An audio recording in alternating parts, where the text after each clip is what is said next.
Sepeda motor punya petugas damkar di Palembang lengit 3 sak kawanan maling. Aksi tersebut terekam kamera CCTV terjadi di Jalan Letu Roni Belut, Kecamatan Ilir Timur 2.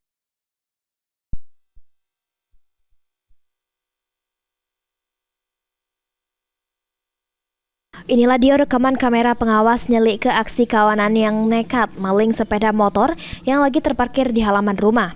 Jalan Letu Roni Belut, Kelurahan Duo Ilir, Kecamatan Ilir Timur 2, Palembang, pada Jumat lewat sekira jam 7 dalu. Terselik pelaku berjumlah 2 uang dengan gerak-gerik yang menyurigakan berhasil gasak motor Honda Beat warna biru oren bernopol BG 6884 ZY yang sudah dikunci setang. Ternyata sepeda motor tersebut punya salah siko petugas damkar, Fikri Dwi Rosyadi. Dirinya mengungkap ke aksi maling sepeda motor terjadi di depan halaman rumah pas dirinya sudah balik begawe. Sesudah beberapa jam Fikri baru nyadar pas nak beli makan kalau sepeda motor yang sudah melengit 3 sak kawanan maling. Fikri nambah ke kalau dirinya tidak kenal sama pelaku yang diduga warga lain yang sengaja keliling nyari sasaran yang nak dipaling.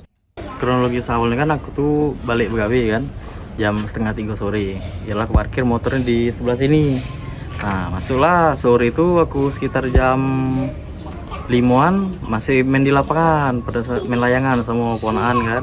Masih ada motor di sini. Maghrib masuk ke rumah sekitar jam 7 kurang itu masih ada motor. Nanya ponakan kan, masih ada motor di luar kak katanya. Dah jam 7 aku nak keluar dari rumah beli makan, lekat lagi motornya. Itu dari rekaman CCTV cak mana cara maling yang naik motor gitu kak? Kalau dari CCTV itu dia caknya didorong motornya. Di menit 1.30 didorongnya motor dari sini, tidak dihidupinya. Karena posisi motor itu kan ngintol, tidak bisa lagi starter. Oh, jadi sempat didorong ya? Sempat didorong, dikunci stang juga, motor ditutup juga. Pelaku jumlahnya berapa orang? 2 orang. 2 orang. Mak ini Fikri sudah bikin laporan di Polsek Ilir Timur 2 dengan harapan motor kesayangan penyonyo pacak balen lagi. Lutfi, PAL TV.